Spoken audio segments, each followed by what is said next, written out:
Bueno, después de haber hecho entonces todo el recorrido de la última clase en un repaso, donde habíamos hecho regla de la cadena caso 1, vamos al caso 2, que sería el caso a lo mejor un poco más complicado y el que se dispara en otras posibles situaciones más generales. El caso 2 de regla de la cadena. Seguimos componiendo funciones, pero ahora estamos en una situación diferente. Yo tengo una función de dos variables, una f de x, y, función a la que le vamos a pedir que sea diferenciable, definición que estuvimos repasando hace un rato. Y donde ahora la x y la y pueden ser pensadas como funciones de otras dos variables. Tanto la x como la y dependen de otras dos variables que son las mismas dos variables, que las estamos llamando s y t. Cuando nosotros hacemos esta composición, nos termina dando una expresión que finalmente depende de s y de t. Entonces, ¿por qué no bautizarla a esa gran composición una w de st?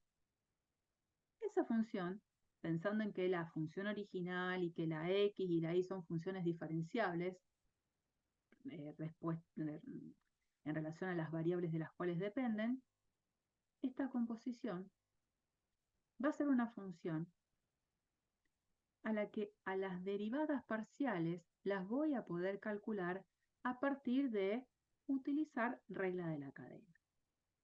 ¿Cómo es la cuestión?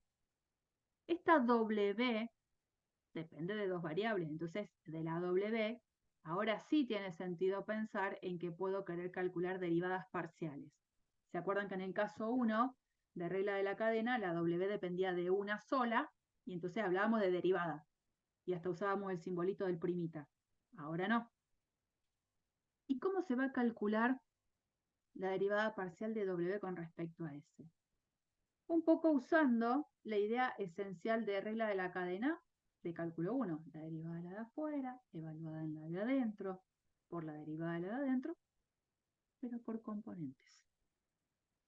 Y teniendo en cuenta algo, si yo quiero la derivada parcial de w respecto a s, ¿qué voy a decir?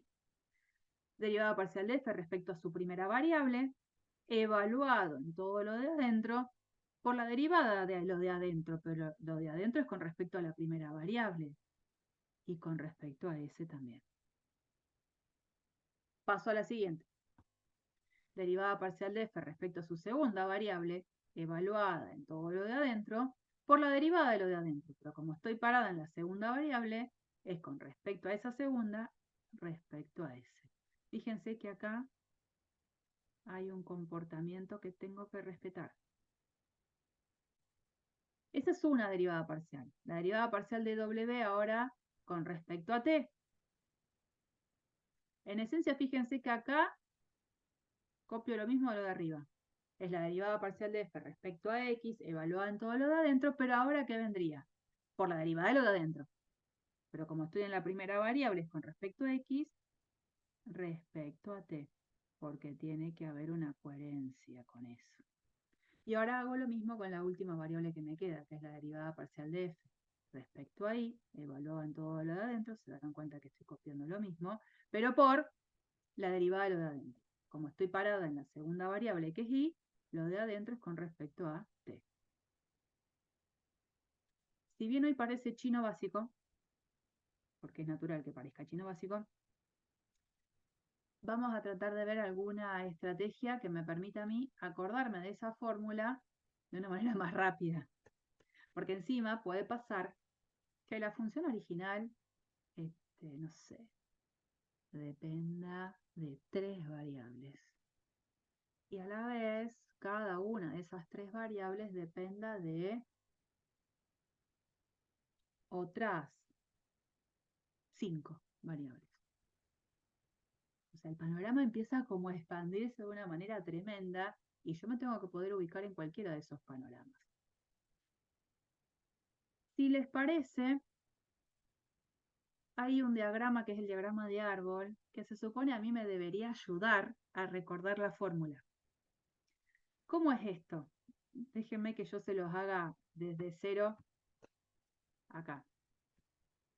Yo tengo una función que depende de dos variables, una z igual a f de x y una x que depende de s y de t, creo que es s y t eran, sí, s y t, y una y que depende de s y t, fantástico. Cuando hago la composición, x en f en x de st y de st, aparece esta función que es la que la estamos llamando w de st. Entonces se hace un diagrama como yendo desde la copa hasta las hojitas en un diagrama de árbol, por eso se habla de diagrama de árbol. Todo esto empieza con f. F inicialmente depende de dos variables, que son la x y la y. Y la x y la y, las dos dependen de s y de t. Entonces la x depende de s y de t, y la y también depende de s y de t. Cuando uno arma esta composición completa, donde están todas en juego, lo que uno obtiene es W de st. Bueno, de esa W de st, yo quiero la derivada parcial con respecto a s. Lo voy a escribir compacto para que no me ocupe tanto espacio, no voy a poner las dependencias, ¿no? ¿Cómo se obtiene la derivada parcial de W con respecto a S usando este diagrama a mi favor? La idea es que yo voy a hacer un recorrido desde el inicio de este árbol hasta lo que serían las hojas, el S y T son las hojitas, y yo quiero llegar a la hojita S. Quiero llegar acá y quiero llegar acá. Partiendo desde la copa del árbol, digo, ¿por dónde puedo venir? Y puedo venir por acá y seguir este camino hasta acá. O puedo venir por acá y seguir por acá. Esos dos caminos que marqué en la fórmula, ¿yo qué voy a hacer? Voy a pensar que cuando voy por una flechita, lo que estoy haciendo es la derivada parcial, en este caso, de lo que tengo al inicio de la flecha con respecto a la variable que tengo al final de la flecha. Entonces, ir por este camino significa interpretar en la fórmula que voy a hacer la derivada parcial de f respecto a x. La derivada parcial de lo que tengo al inicio de la flecha respecto a lo que tengo al final de la flecha. Entonces, cuando yo venga por este caminito, voy a interpretar que es la derivada parcial de lo que tengo al inicio de la flecha respecto a lo que tengo al final de la flecha. Algo parecido voy a hacer sobre las otras flechas que marqué también en rojo. Derivada parcial de f respecto a y, y acá voy a hacer derivada parcial de y respecto a s. En la fórmula, una vez que entendí eso, ¿qué voy a hacer? Cada una de estas flechitas que vienen por acá van a ser una rama de ese árbol. Cuando me pase a otra rama, en la fórmula voy a poner un más. Cuando estoy sobre una misma rama, voy a hacer un producto de las expresiones. Entonces voy a venir por esta primera rama, que viene por acá y que luego sigue por acá abajo. Voy a hacer derivada parcial de f respecto a x porque sigo por esta rama, la derivada parcial de x respecto a s. Como ahora me voy a pasar a la otra rama, en la fórmula voy a poner un más. Y otra vez vuelvo a usar la misma lógica de construcción sobre esta rama. Derivada parcial de f respecto a y por la derivada parcial de y respecto a s. Esa notación que acabo de hacer es muy compacta. Le falta información. ¿Qué le falta como información? Todo esto, toda esta parte de acá. De a dónde estoy evaluando a cada derivada parcial. Yo la estoy haciendo muy compacta. Y lo sé, pero no me importa porque me sirve a lo que quiero. Me sirve para recordar la fórmula. Obviamente, esta derivada parcial la voy a evaluar en x de st y de st, al igual que esta, mientras que tanto esta como esta derivada las tengo que evaluar en el par st. Y entonces ahora voy a usar esta misma idea para calcular la otra derivada parcial que puedo hacer para W. La derivada parcial de W respecto a T. ¿Cómo la escribiría? Y en este diagrama de árbol, lo que yo tengo que hacer es llegar a esta hojita, a T. ¿Cómo puedo llegar a la hojita T? Y puedo venir por acá y seguir por acá. O puedo venir por acá, por el lugar que yo ya había venido, y seguir por acá. Y de nuevo, en la fórmula, cada vez que me maneje por una rama, voy a hacer un producto de expresiones de derivadas parciales y cuando paso a otra rama, voy a hacer una suma. Entonces, al venir por acá, voy a hacer la derivada parcial de f respecto a x por, como sigo sobre la misma rama, la derivada parcial de x respecto a t. Como ahora paso a la otra rama, voy a poner más y sigue derivada parcial de f respecto a y por la derivada de y respecto de t. Otra vez, notación que es recontra compacta, en donde a estas dos derivadas de la f las voy a evaluar en estos pares, mientras que estas dos derivadas las voy a evaluar en este par, en el ST.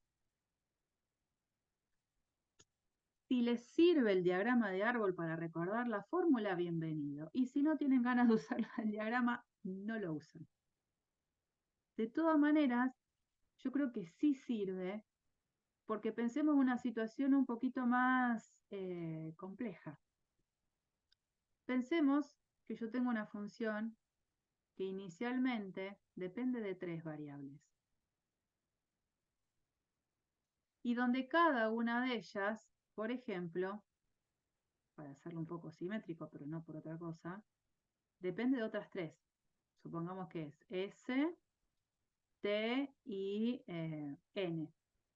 Esta depende de S, de T y de N, y esta depende de S, de T y de N. Esta composición completa, cuando haga esa composición, va a terminar siendo una función W que depende de qué variables. De S, de T y de M. De S, de T y de N. Entonces, de esa gran composición que se genera, puede ser que a mí me interese calcular, ¿por qué no?, la derivada parcial de W respecto de T. Entonces, según lo que yo vi en la interpretación anterior, en este diagrama de árbol, todos mis caminitos tienen que llegar a la hojita T, a la hojita que yo estoy poniendo acá. ¿Podríamos escribir cómo quedaría de manera compacta de nuevo la derivada de W respecto a T?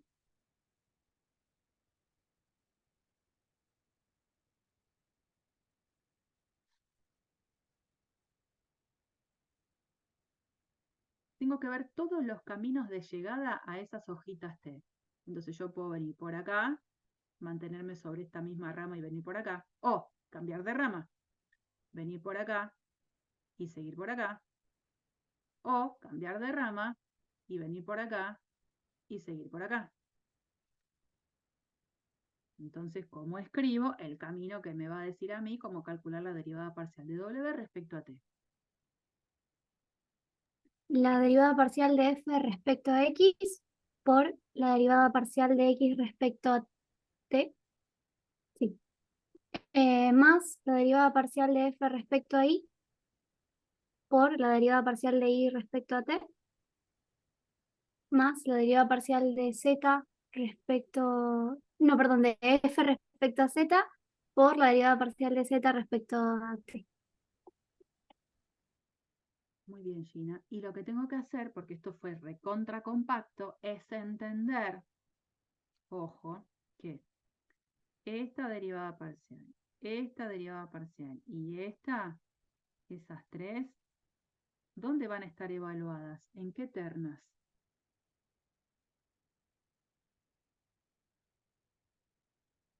¿Cómo, perdón? Porque estas derivadas parciales, la derivada parcial de f respecto a x, la derivada parcial de f respecto a y, la derivada parcial de f respecto a z, van a estar evaluadas en ternas. ¿Quiénes serían las ternas en las cuales van a estar evaluadas? X, S, Z, T, M. Ah, ¿Cómo, perdón. cómo? X, STM, Y, STM y Z, STM. X en STN, Y en STN, Z en STN. Esta sería la terna en la que las tres derivadas parciales tienen que estar evaluadas. Mientras que estas de acá, derivada parcial de x con respecto a t, derivada parcial de y respecto a t y derivada parcial de z respecto a t, ¿en qué terna tendrían que estar evaluadas? F de X y Z.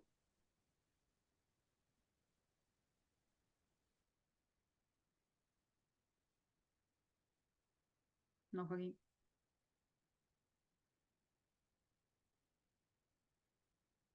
STM. S, T, N. La X, la Y y la Z son las que van a depender de estas tres variables, de S, de T y de N. ¿Está bien o no? Entonces las otras. Ah, claro, las otras dependen de X, de Y, de Z. ¿Mm? Que a la vez dependen de S, de T y de N. Joaquín, ¿sí o no? ¿Sí o no? Sí, me confundí al revés. Bueno, se imaginan que uno usa esa expresión compacta porque si la tiene que escribir completa, no me alcanza el renglón. Entonces, yo decido mantener la estructura del diagrama de árbol usando una notación compacta para que esto no sea tan extenso. Ahora, cuando yo lo tenga que hacer sobre un ejercicio, lo tengo que hacer completo. No me queda otra. Y, digamos, situaciones que no tienen por qué ser porque pareciera que todo tiene que ser simétrico en cantidad, pero yo puedo tener una función original que dependa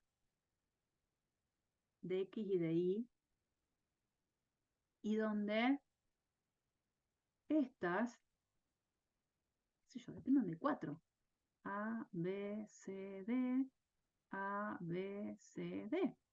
Entonces, toda esta gran composición que yo puedo generar va a ser una función a la que la llamo W, que termina dependiendo de A, de B, de C y de D. Entonces, de W puede tener sentido que yo calcule 4 posibles derivadas parciales. ¿Cómo podría ser para calcular la derivada de W respecto a D?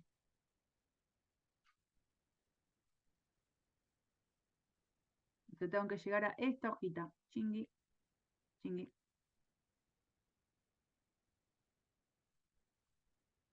¿Cómo tendría que escribirlo?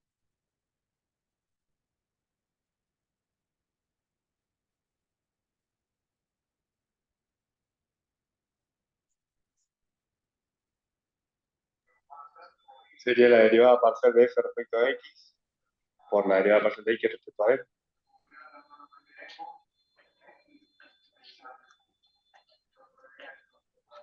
¿Qué significa haber venido por Más acá? la derivada parcial, sí, más la derivada parcial de f respecto a y por la derivada parcial de y respecto a f. Perfecto. La escritura es bastante simple, lo que pasa es que, a ver, estas derivadas parciales, la de f con respecto a x, como la de f respecto a y, tienen que estar evaluadas en x de a, b, c, d, y de a, b, c, d. Mientras que esta derivada parcial y esta derivada parcial, las dos, van a estar evaluadas en estas cuaternas, en A, B, C, D. Bueno, pero la idea es esa, que el diagrama de árbol sirva. Si les parece que no sirve, no lo usan. Yo creo que sí, pero están en todo su derecho de no usarlo. Mientras después escriban bien las cosas, yo no tengo problema. ¿Mm?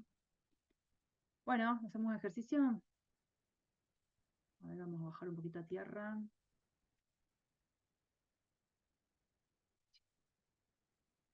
Vamos por allá.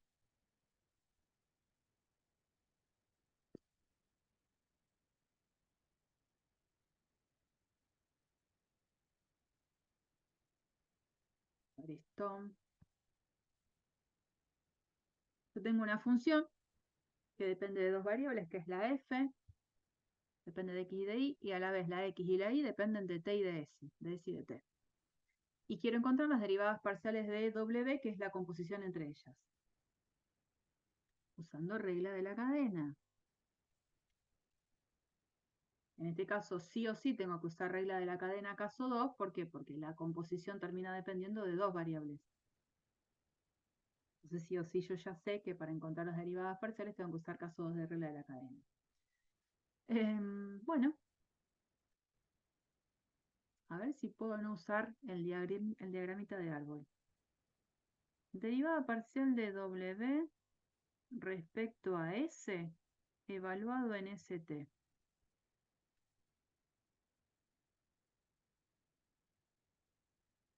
¿Cómo lo escribo? Si quieren, bueno, se lo hago. X, la X y la Y, la X y la Y dependen de S y de T. Toda esta gran composición sería la que se está llamando W de ST. Completo lo quiero. Derivada parcial de esa gran composición con respecto a S. ¿Qué tengo que escribir?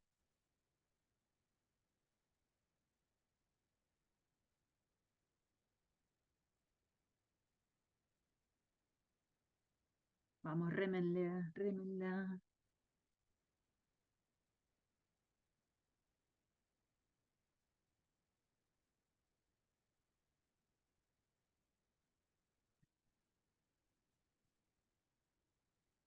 Chicos, vos acompáñenme porque esto es un desastre.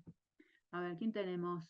Andrés, Se Lucas, dejó de compartir Julián, la pantalla. Carmela. ¿Eh? Sí, ya sé, no estoy compartiendo pantalla. A propósito, No.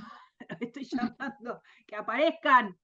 Ay, por favor. Josefina, Ulises, Ignacio, Pedro, ¿quién más me queda? Franca, Julián, Lucas, Antonella. Antonella, vamos, despiértense, ayuden. Ahora bueno, Respecto a S, la derivada, profe, ahora vamos, Lucas. Ya te digo. Respecto a eso. sería la derivada parcial de F respecto a X por la derivada parcial de X respecto a S más la derivada parcial de F respecto a Y por la derivada parcial de Y respecto a S. Lo que vos decís es correcto y es la versión compacta. Lo que ahora necesito es hacerla completa porque me están pidiendo un ejercicio concreto. Entonces, ¿qué hago? La derivada parcial de f respecto a x, evaluada en todo lo de adentro. Todo lo de adentro. Por lo que vos decías, la derivada parcial de x respecto a s, evaluada en st. Más, y ahora sigo con la segunda parte, la derivada parcial de f respecto a y, evaluado en todo lo de adentro por la derivada parcial de y respecto a s, evaluado en todo lo de adentro. Esto lo voy a sacar porque me confundí. ¿Mm? Bien. Por lo tanto, cuando yo lo escribo completo, me doy cuenta de qué cosas necesito saber en esta instancia. Yo necesito saber la ley de la derivada parcial de f respecto a x y la ley de la derivada parcial de f respecto a y. Y necesito particularmente la derivada parcial de x respecto a s y la derivada parcial de y respecto a s. Son esas cuatro cosas que yo necesito calcular para tenerlas como información. Entonces, a ver, derivada parcial, vamos a hacerla acá. Tengo derivada parcial de f respecto a x. ¿Cuál es la ley?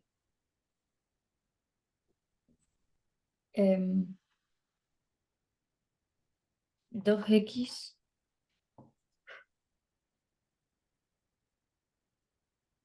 por y cuadrado.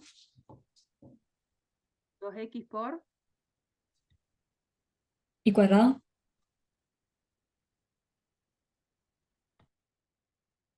no sé por qué el y cuadrado.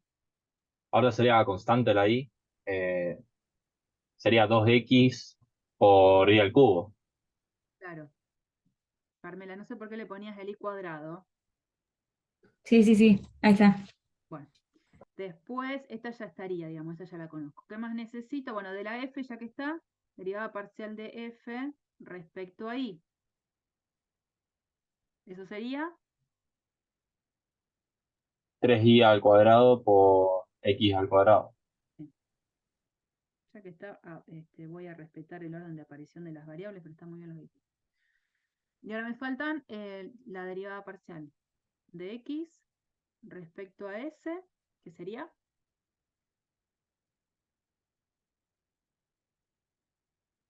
ahora tengo x. T por coseno de S. D por el coseno de s. Y me falta la derivada parcial de y respecto a s. Sería, T cuadrado. menos mal que uno después cuando esto, si alguien ve la grabación, acelera, ¿no? Porque hasta que uno pregunta, otro responde. Vamos a ponerle un poquito de power. Ya se fueron despertando, eso es cierto. Bueno, ahora tengo que venir acá y reemplazar. Entonces, ¿qué voy a escribir? La derivada parcial de W respecto a S en un ST. Si dice ST, son las únicas variables que tienen que aparecer. Nada andan poniendo todas juntas, la S, la T, la X, la Y. No. No. Acá, lo primero que quiero hacer es reemplazar este primer término, de acá. De acá hasta acá. Es la derivada parcial de f respecto a x, pero evaluada en todo lo de adentro. Entonces, la derivada parcial de f respecto a x, sí es cierto que tiene esta ley. Genial. Pero no evaluada en x, y, sino en x de st, y de st. ¿Qué voy a escribir? Sería 2 por T por seno de S por S por T a la 2, pero todo eso al cubo. Perfecto. Bien. Sigo. Por el término que viene acá. T por coseno de S. Y ahí sí lo pongo tal cual, ¿no? T coseno de S. T coseno de S. Después dice más. Voy a tener que escribirlo abajo porque no me va a entrar. Más. Sigo. Este primer término, hasta acá,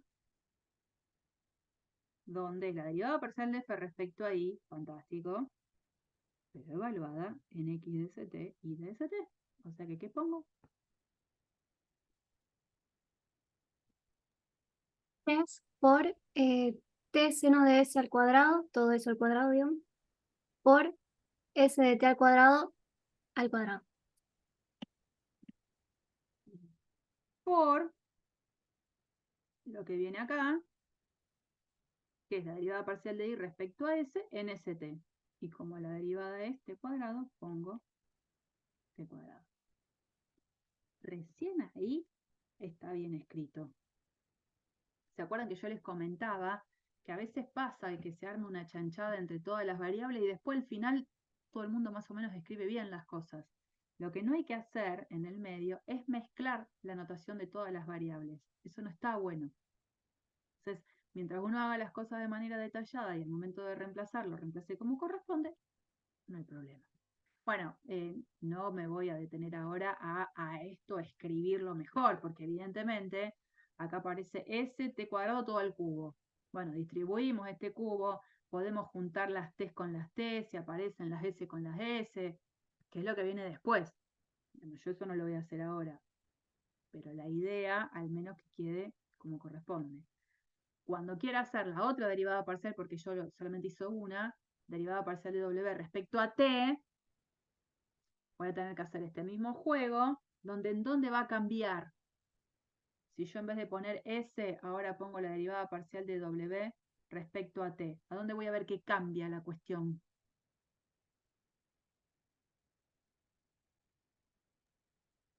Va a ser la No. derivada parcial de X sobre la T. Claro, la derivada Claro, parcial los términos están como con rojo, son los dos exactamente. que van a cambiar. Ajá, los otros van a quedar igual.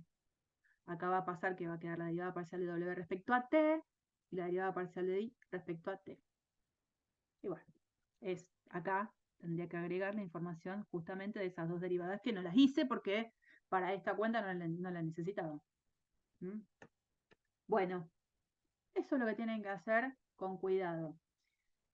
Que está bueno que uno, si quiere, puede comprobar si las cosas las hizo bien haciendo el camino clásico. Hago primero la composición, me fijo cuál es la ley que esta función W tiene y después derivo parcialmente. Me voy a dar cuenta que me queda lo mismo que está acá. Lo que pasa es que uno tiene que acostumbrarse a usar regla de la cadena, por esto que yo les decía, hay un montón de ejercicios que ustedes van a ver en la práctica en donde las leyes de las funciones participantes no están y aparece información aislada. Algo de información sirve y otra información no sirve para nada, pero está para distraer. Entonces yo tengo que ser bicho y hacer las cosas mirando justo donde tengo que mirar. Si ustedes me hacen caso en ver a dónde tienen que evaluar a cada expresión, siempre van a hacer bien los ejercicios. Tienen que cuidarse de a dónde tienen que calcular cada derivada parcial en juego. En qué par, en qué terna, si fuese una terna, específicamente. Eso tienen que mirarlo bien. Y no van a tener problemas. Bueno. Eso es entonces hacer regla de la cadena y bueno, esta es la versión general que se las hice con unos ejemplitos, ¿no? Puede pasar que la función original dependa de n variables y a la vez que cada una de ellas dependa de m variable y bueno, y queda un árbol con un montón de ramas que hace que uno pueda calcular las derivadas parciales siguiendo la idea del árbol, que ya lo hicimos, no se preocupen porque hicimos estos ejercicios anteriores de diferentes situaciones que está escrito de manera general en ese teorema. No me preocupa, digamos, ahora. Bueno, hasta acá llegamos en lo que tiene que ver con la sección, creo que es 14.5, regla de la cadena. Vamos a la última sección. Es un poco extensa, por supuesto, no la vamos a terminar hoy, no creo que la terminemos mañana tampoco, que es la sección de derivadas direccionales. Y ya vamos llegando al último tema. ¿En qué consiste esto de derivadas direccionales? Las derivadas parciales no son más que dos casos específicos de derivadas direccionales. Es como que ahora el mundo se me amplía tremendamente a calcular derivadas direccionales, no necesariamente en las direcciones de las derivadas parciales. Vamos a ver cómo es eso. Que dicho así parece trabalengua. Cuando nosotros calculamos las derivadas parciales, si recordamos la definición, es el límite de un cociente incremento. Eso yo ya lo sé.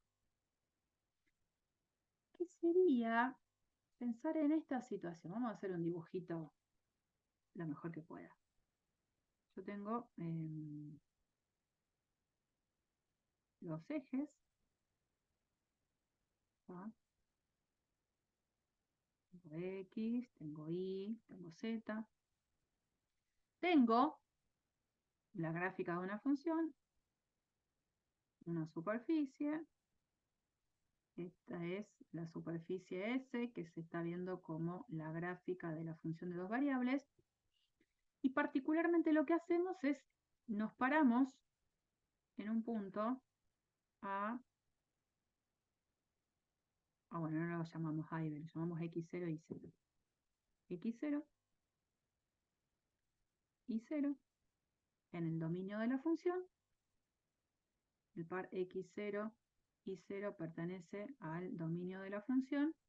Y obviamente la función evaluada en ese par X0 y 0 hace que ese puntito de 3 coordenadas, x0, y0, f en x0 y 0, sea un punto que pertenece a esa superficie gráfica. ¿Mm? Cuando nosotros calculamos esta derivada parcial, dijimos, dejábamos ahí con un valor fijo y variábamos la x. ¿Se acuerdan? Gráficamente, en una interpretación gráfica, el numerito derivada parcial de f respecto a x en el par x0 y 0, ¿qué representaba?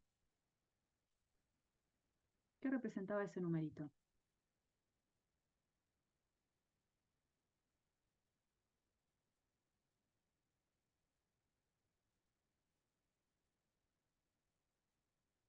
¿No saben o contestan? ¿Se olvidaron? Este numerito, ¿qué representaba? Profe, era la pendiente de la recta secante de la traza, no, La perdón, de la pendiente, recta, a ver, dale. me mezclé un poco. La pendiente, siga. De la traza de la función con el plano, acá sería y z y x sub 0 igual 0.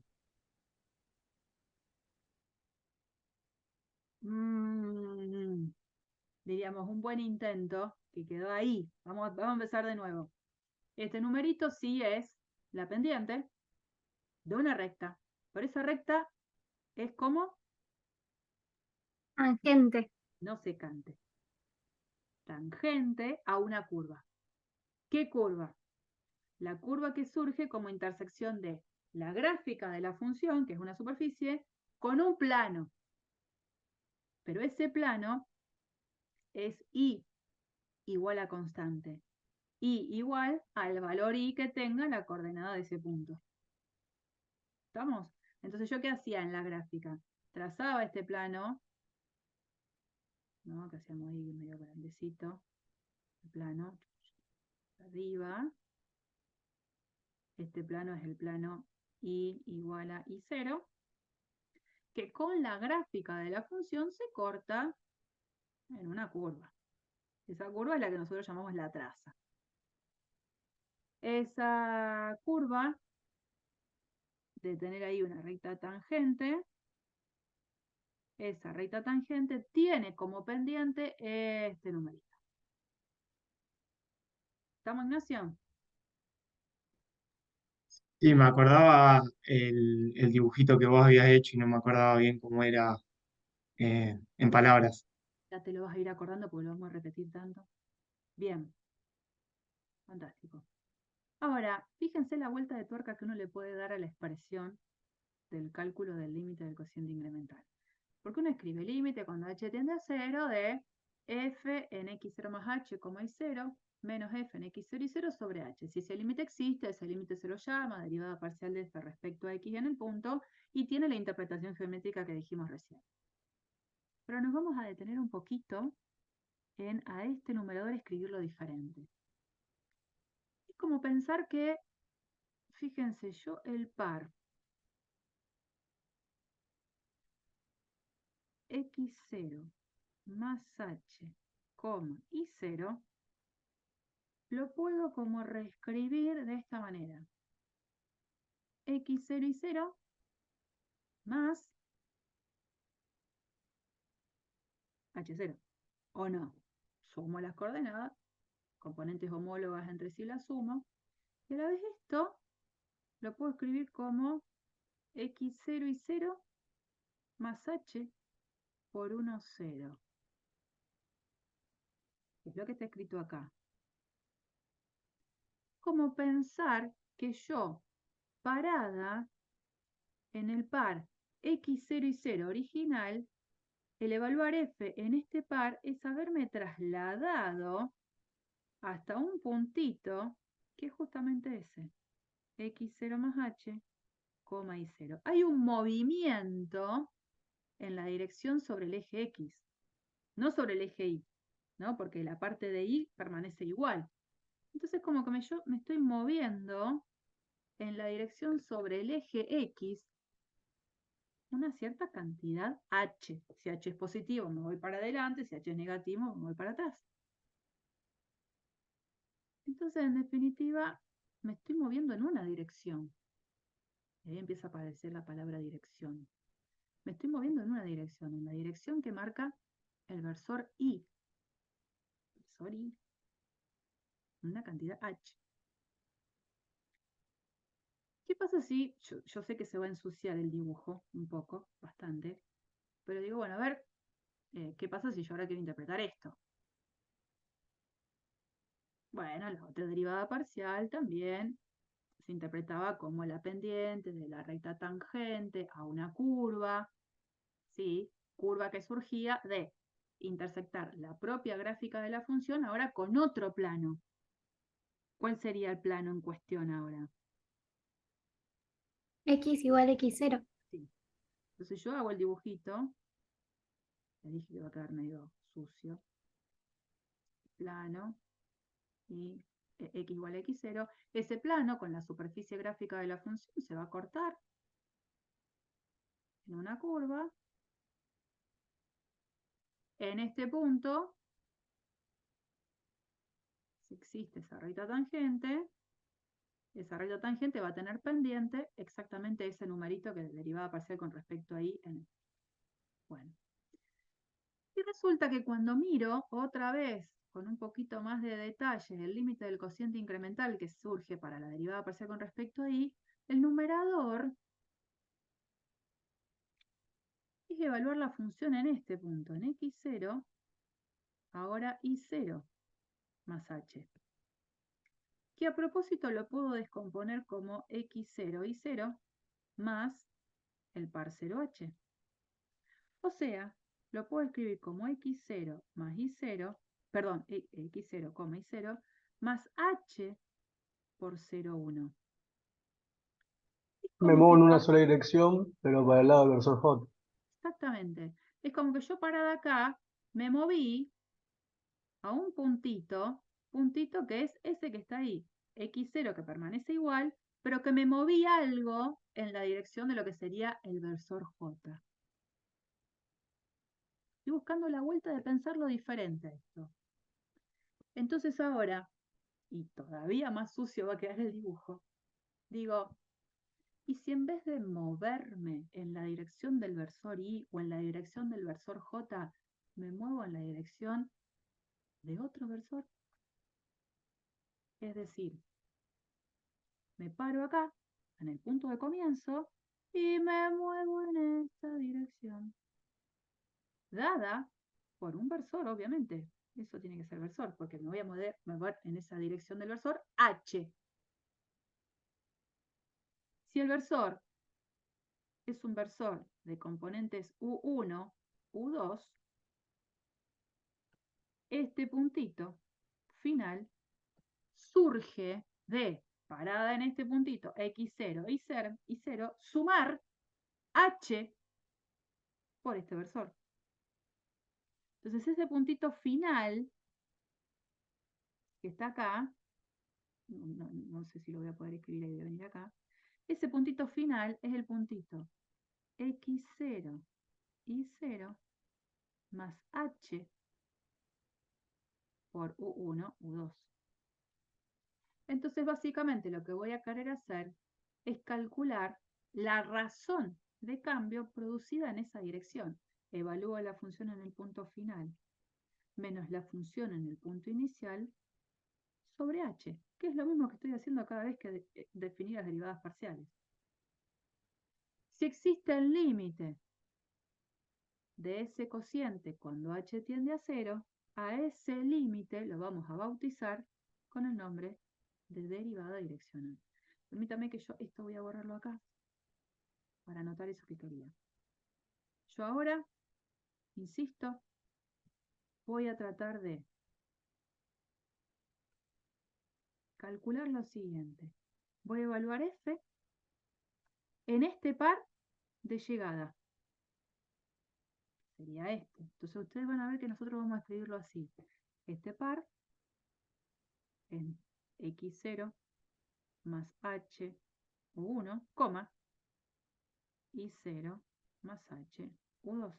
Entonces voy a escribir f en el par x0 más h u1, coma, y 0 más h u2, menos la función en el punto de partida, f en x0 y 0, dividido h, que tiene que ver con eso que me muevo. Esa es la razón de cambio producida en esa dirección de movimiento. La razón de cambio.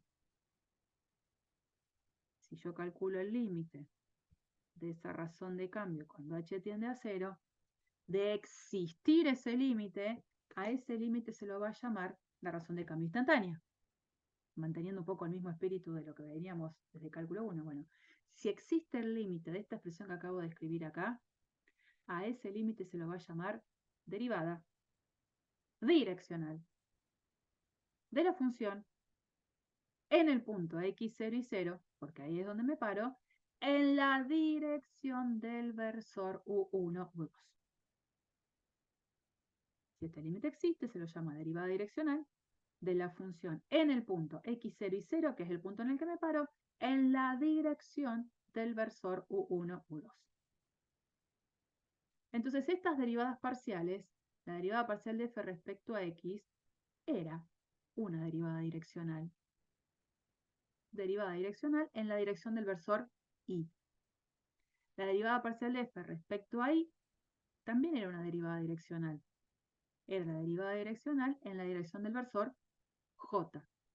Lo que estamos cambiando y ampliando totalmente es la posibilidad de pensar en una derivada que surja por mirar en otra dirección que no sea ni la de y ni la de j, en la dirección de otro versor.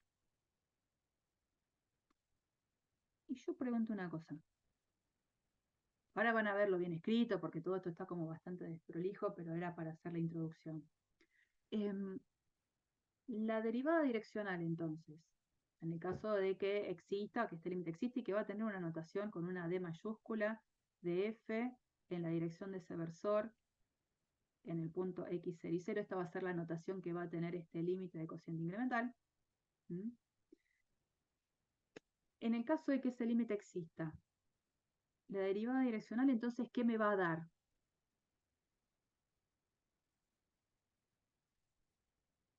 Las derivadas parciales, ¿qué me daban como resultado? ¿Un resultado que era qué? ¿Qué característica tenía ese resultado? ¿Geométricamente o...? Bueno, geométricamente era, digamos, las rectas tangentes? Va, las pendientes de las rectas tangentes. ahí estuvo bien, las pendientes de, y todo lo que ya habíamos dicho hace un ratito. O sea que cuando hablo de pendientes, esas pendientes son números, no rectas. Entonces, si las derivadas parciales son números, que sí tienen una interpretación geométrica que representan la pendiente de la recta tangente, bla, bla, bla, de todo lo que dijimos recién, estas derivadas direccionales así más genéricas son números. Las pendientes ¿De quién? otras rectas. Otras rectas que pertenecen al plano formado por las, puede ser, por las dos A ver, dale. tangentes. No, que supongo que eso, que te da, digamos, pendientes de rectas que pertenecen al plano formadas por las dos tangentes que vimos recién. Ahí casi, pero está bien. Las derivadas direccionales primero van a ser números. Números que se pueden ver con una interpretación geométrica que van a ser pendientes de una recta tangente. Bien, hasta ahí vamos. Cuando uno habla de recta tangente, habla de recta tangente a una curva. Entonces uno se pregunta, ¿de qué curva? Bueno, esa curva va a surgir como intersección de dos superficies. Una, que es la que nunca falta, es la propia gráfica de la función. Y la otra superficie es un plano, como lo fue antes, que antes teníamos el plano y igual a y0, el plano x igual a x0. El nuevo plano que participa es un plano que obviamente es proyectante sobre el plano xy, pero que ahora se apoya de manera proyectante sobre la dirección de ese versor. Entonces el plano que se va a generar es aquel que pasando por este punto se apoya sobre esta dirección. Y queda, más chancherío todavía, este dibujo de plano. Ese plano que se apoya sobre la dirección en la cual estoy avanzando va a cortar a la gráfica de la función en una curva. Bueno, quedó feo eso. En una curva.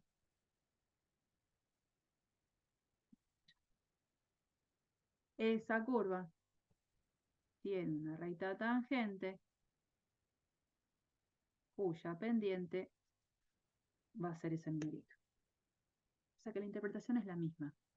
Lo único que cambia es la forma en la que tengo que decir que se genera esa curva de la cual la recta va a ser tangente. Bueno, después de todo este chancherío, vamos a tratar de seguir en donde las cosas están un poquito mejor escritas, ¿no? Visualmente ya quedaba demasiado desprolijo. Pero bueno, un poco la idea era saber cómo se generaba. Ese cuentito está escrito que acompaña a los dibujos que intenté hacer. Y acá, ¿no? Definición, sea f una función entonces definida sobre un cierto conjunto contenido en R2, que podría ser hasta el propio todo R2. Tengo un punto en ese dominio. U es un vector unitario, un versor. La derivada direccional de f en ese punto de coordenadas x, 0 y 0, en la dirección y el sentido del versor U es, con esta notación, el límite de este cociente incremental. Y siempre que hay un límite en juego, acompaña a la expresión siempre que el límite exista. Lo que ya habíamos presentado, es el límite de este cociente. Por supuesto, la derivada direccional es un número, es un escalar. Y cuando a mí, por ejemplo, en una función de una variable, pensemos, la derivada me daba positiva. ¿Yo qué interpretaba de esa función donde la derivada era positiva? Lo primero que vimos en cálculo 2. Que la función era decreciente. Sí. Si la derivada es negativa, Decreciente. decreciente. Y si la derivada es nula es porque, evidentemente, ahí no hay un cambio. Bueno, la interpretación acá es la misma.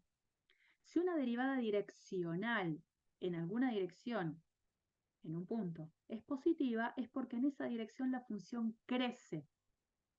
Si da negativa es que la función decrece y si da cero es porque queda como estancada, no va a crecer. Déjenme compartirles antes de seguir adelante una visualización con GeoGebra que vale la pena, que creo que puede llegar a aclarar un poco esta cuestión. Miren, la función que está cargada es la de este paraboloide, x² sobre 2 más y² sobre 2. El sobre 2 es para que lo achanche un poco, porque si no me queda como una copa muy empinada. Me estoy parando acá, para que vean, en la parte 2D, en el punto 1, 1 del dominio. ¿Qué es lo que yo hice acá? Esto es para una cuestión de dibujo, digamos, ¿no? Estamos haciendo acá, esta circunferencia porque de radio 09. ¿De dónde salió este radio? Bueno, eso lo tengo que ver. No sé de dónde salió, porque tiene que ser de radio 1. Bien.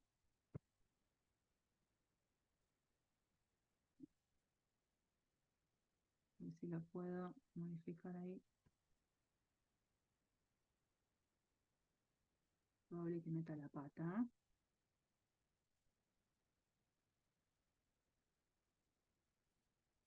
Ahí va, radio 1. La idea es, parada en el punto 1, 1, hice una circunferencia de radio 1 para que todos estos vectores que empiezan desde el punto 1, 1 a tocar la circunferencia sean todos vectorcitos de módulo 1. Ese punto 1, 1 es el que ustedes acá lo ven en esta versión 3D. Acá tengo 1, 1, estoy parada en ese puntito. Vamos a ir trazando versores, o sea, vectores de módulo 1, que tienen como punto inicial de gráfica de ese versor el punto A. A medida que yo me vaya moviendo sobre esta circunferencia, va cambiando la dirección del versor. Y ustedes lo que van a ver en el gráfico 3D es la gráfica de esa traza que queda en el dibujito. Y luego van a ir viendo en este dibujo, después cuando yo vaya girando lo van a ver mejor, este vectorcito en rojo marca, obviamente, la inclinación que tiene la recta tangente de la gráfica de la función en ese punto, en esa curva. Acá van a ir viendo el valor que tiene la derivada direccional en cada una de esas direcciones que van a ir cambiando. Y acá el aporte de quién es el vector, pero digamos, el vector lo van a ver más que nada sobre el dibujo. Miren lo que va a pasar. Si yo me paro entonces en este punto A y trazo esta dirección de vector, que ustedes la ven acá en 3D, sobre esta dirección, la traza que se genera es la de esta curva y la derivada direccional en ese punto es un número positivo. Entonces, parada en este puntito y moviéndome en esta dirección de versor, la función crece. ¿Qué pasa si yo parada en ese punto voy cambiando la dirección? Miren también acá. La derivada sigue siendo positiva, significa que sobre esa traza la función sigue siendo una función creciente. Voy cambiando, voy cambiando. Sobre esa traza la función sigue siendo creciente. Fíjense lo que pasa ahí. Me moví en otra dirección. El punto no se movió. Lo que cambié es la dirección sobre la cual miro. En esa traza, la función pasa a ser decreciente. La derivada direccional me da negativa. Sigo cambiando. Fíjense ahí. Si parada en el punto 1, 1, ahora voy en esa dirección, la traza sigue siendo esta parábola, todo bien, pero en ese puntito ya la función tiene una pendiente que es negativa. Y así sigo. Fíjense ahí. En esa dirección la función decrece, veo que los valores de la función decrecen, y así voy a dar toda la vuelta, mirando sobre este dibujo 3D. Fíjense que las derivadas acá, direccionales, me van dando negativas, que tienen que ver con que la función en esa dirección de movimiento va decreciendo, y en algún momento después la cosa empieza a cambiar. En esa dirección, si parada en el 1, 1 me muevo en esa dirección, mirándolo acá, la función empieza a crecer. La pendiente de esa recta tangente va a ser positiva. Y eso es básicamente pensar en hacer derivadas direccionales. Me paro en un punto concreto elegido y a partir de ahí trazo versores. Dependiendo hacia la dirección y el sentido del versor en el que yo me voy a mover, puedo llegar a tener una derivada direccional que puede ser o positiva, negativa, cero. Esta sería como la visualización 3D de eso que hice con demasiados dibujos y flecha y numerito dando vuelta. Por supuesto que puedo cambiar el punto en el cual me paro, puedo cambiar la función con la que trabajo. Si yo me cambio de punto, medio como que se me va a dificultar la visualización ahí, ¿no? Supongamos que me vengo por acá. Bueno, hago lo mismo.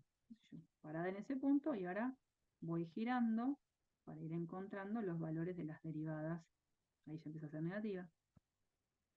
La direccional.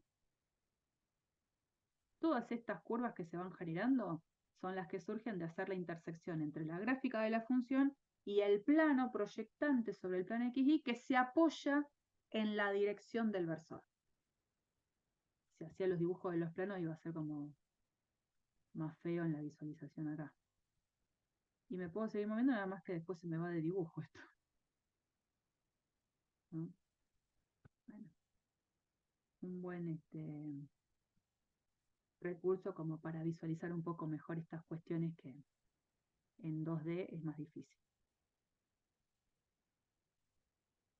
Bueno, acá la interpretación de la que decíamos, las derivadas direccionales tienen una interpretación geométrica que tiene que ver con esto que ya decíamos. Representa la pendiente de la recta tangente a la curva C sub U en el punto en cuestión, donde la curva C sub U, de ahí de la que se habla, es esta, que surge justamente de hacer la intersección entre la superficie gráfica de la función y este plano proyectante sobre el plano XY que se apoya en esta dirección. Este plano, intersección la superficie verde, me da esta curvita. Eso sería C sub U.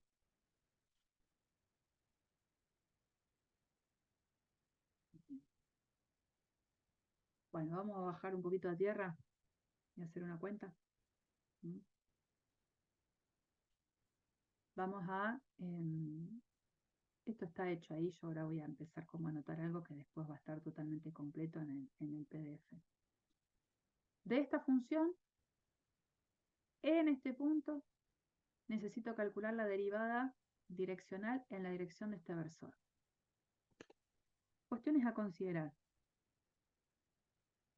Va a pasar muchas veces que me dicen que tengo que calcular la derivada direccional en la dirección de un vector. Y ese vector podría no llegar a tener módulo 1. Como yo necesito el versor asociado a la dirección y el sentido del vector, si el vector en cuestión, supongamos, hubiese sido el vector 1, 3, lo que tendría que calcular es su versor asociado. Obviamente este vector no tiene módulo 1. ¿Qué módulo tiene?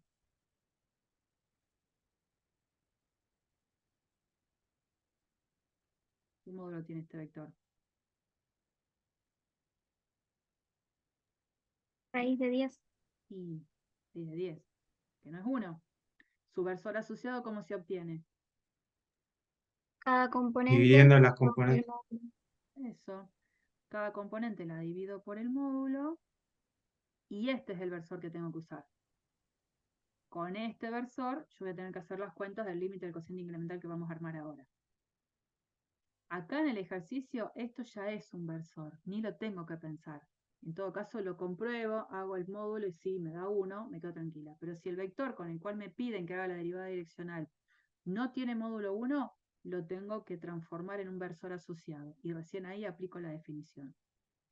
Y en otras cuestiones, en otros ejercicios, me van a decir, calcule la derivada direccional considerando un ángulo de, no sé, pi sobre 3 radianes.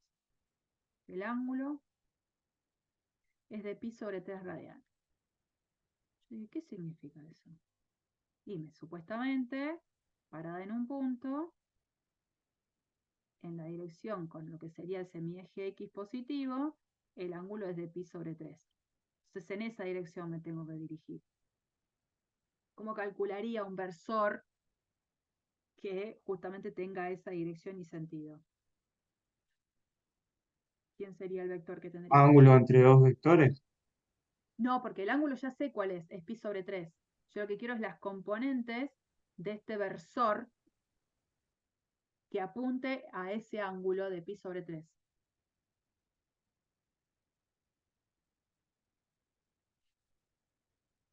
Si querés lo traslado acá.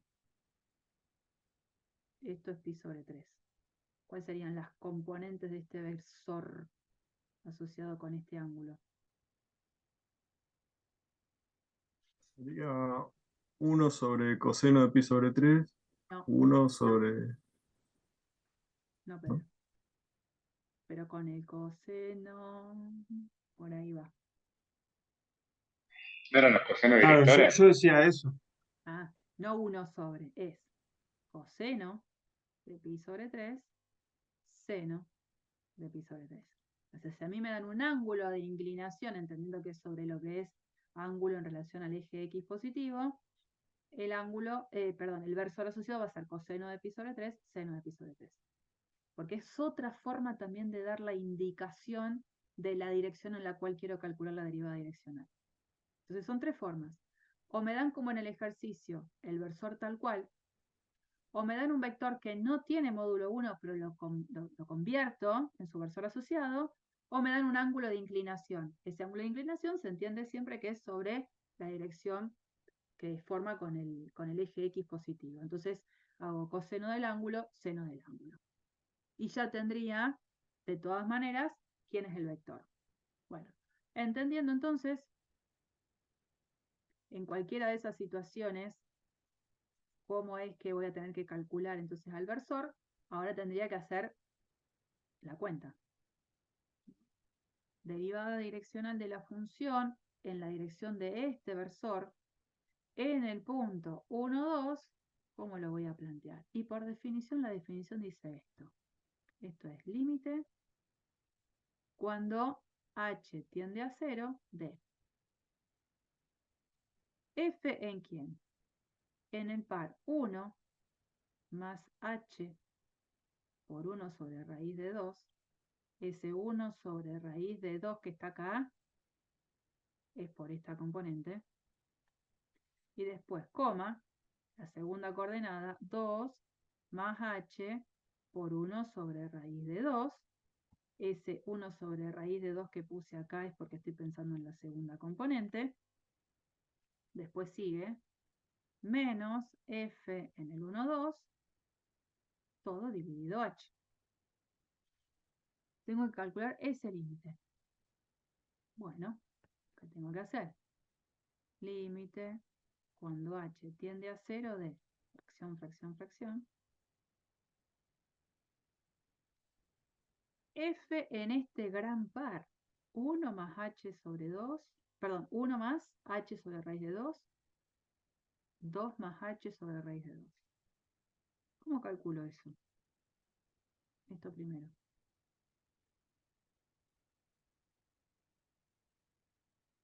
La ley de la Te función la quedaría, tengo acá. claro, te quedaría 1 más h sobre raíz de 2 al cuadrado, más 1 más h sobre raíz de 2 por 2 más h sobre raíz de 2.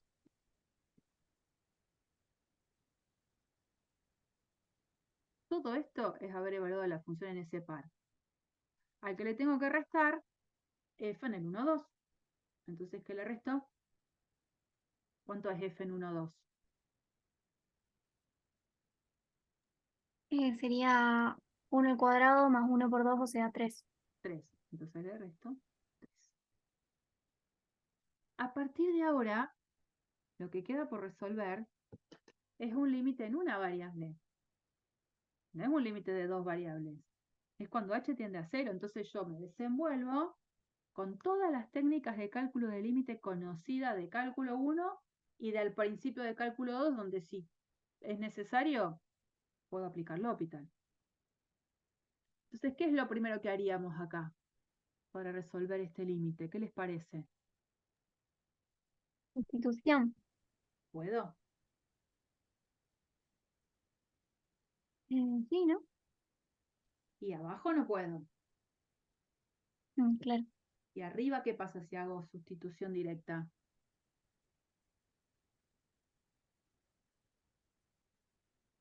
Te queda... Tiende a 0 también. claro, Y va a quedar un 3 menos 3. claro, claro. Es natural lo que va a quedar. Siempre queda ese tipo de indeterminación que es 0 sobre 0. Entonces no puedo hacer reemplazo directo, ¿no? ¿Qué les parece que se puede hacer?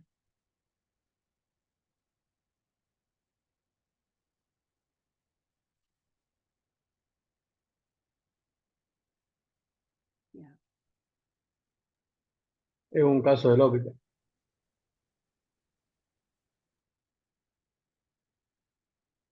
No está mal. No está mal. No te voy a decir nada. ¿Pero qué puedo hacer antes de la hospital ahí? Puedes simplificarlo. A ver qué significaría eso. O sea, hacer la multiplicación en el término que tenés en el medio. Sí. Y con el cuadrado, ¿qué hago?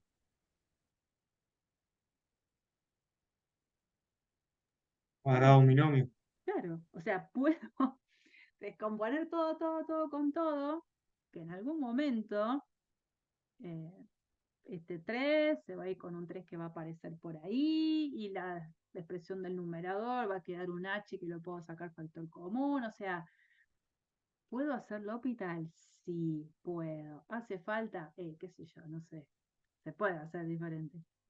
Bueno, yo ahora sí les comparto ya todo lo que está escrito en el propio PDF para que no estemos dando vuelta con algo que es cuestión de pasos algebraicos. Esto es lo que ya hemos visto, cómo se plantea. Hasta acá llegamos en esto que veíamos recién. ¿Qué es lo que viene ahora? Bueno, de resolver este cuadrado, de resolver este producto, fíjense que queda 1 más 2, 3, que con este 3 se va. Entonces veo que hay cosas que se pueden juntar. 2 veces h sobre raíz de 2, más 3 veces h sobre raíz de 2 es 5 veces h sobre raíz de 2. Y h cuadrado sobre 2 más h cuadrado sobre 2, h cuadrado. Ahí lo que veo es que en el numerador puedo sacar h, factor común, y me va a quedar h más 5 sobre raíz de 2, h, que se va a cancelar con este que tengo acá abajo, y entonces me queda el cálculo del límite de una expresión en la que sí puedo hacer reemplazo directo sin ningún problema. El resultado del límite es 5 sobre raíz de 2. No es difícil. Sí involucra cuentas, que no voy a negar que las cuentas no han quedado difícil por el tipo de función que es. Polinómica.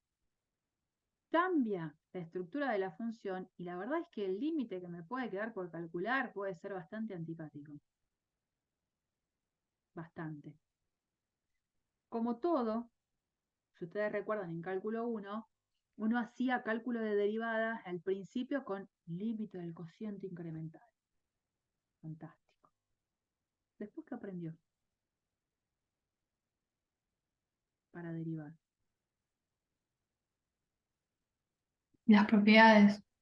Propiedad de las reglas de derivación, que uno después ya evitaba hacer límite del cociente incremental, salvo que fuese necesario porque era justo un punto en el cual la función cambiaba de ley de un lado al otro. Pero aprendió reglas de derivación. Bueno, lo que nosotros vamos a ver, por supuesto ya mañana, es que uno puede, bajo ciertas condiciones, ver que se puede calcular la derivada direccional de una función en un punto sin necesidad de plantear el límite del cociente incremental. Entonces nosotros mañana, en algún momento vamos a ver que podemos calcular esta derivada direccional sin necesidad de hacer este límite del cociente incremental y vamos a llegar mucho más rápido a que el valor es 5 sobre raíz de 2. Pero bueno, es algo que vamos a aprender mañana en clase.